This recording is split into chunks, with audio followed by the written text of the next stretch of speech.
Life is returning to normal in Fiji after severe tropical cyclone Mal shaved the country's western divisions on Tuesday and Wednesday.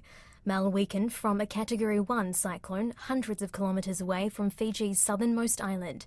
It's forecast to stay in the high seas away from any other country. Caleb Fotheringham has more.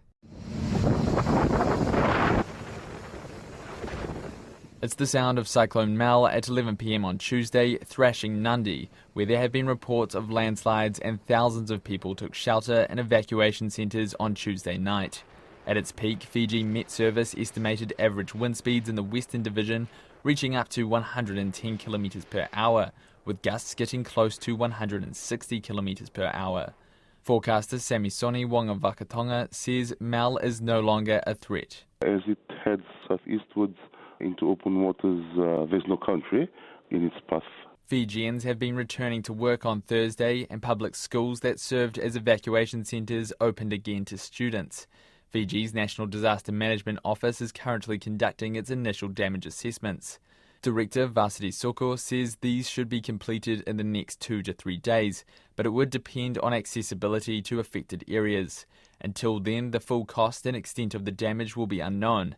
So far, no casualties or injuries have been reported. Flooding not as aggressive as what we've previously experienced, but we've had cases reported for landslides. And of course, after the cyclone had passed, we had a lot of fallen trees as well as electricity powers. Ms. Soko says all electricity should have come back online midday Thursday, and most communication lines remained intact during the storm.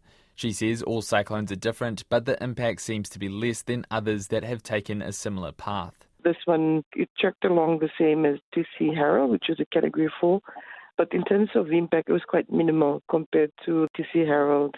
Early warnings went out with the first public advisory urging people to be on high alert on Friday, days before the worst impacts of the cyclone were felt. The Fijian people were really prepared. They took heed of our advisories. We had the highest number of evacuation centres yesterday. People moved in for safety. Ms. Soko says Fiji is being helped with the initial survey by a New Zealand Navy ship.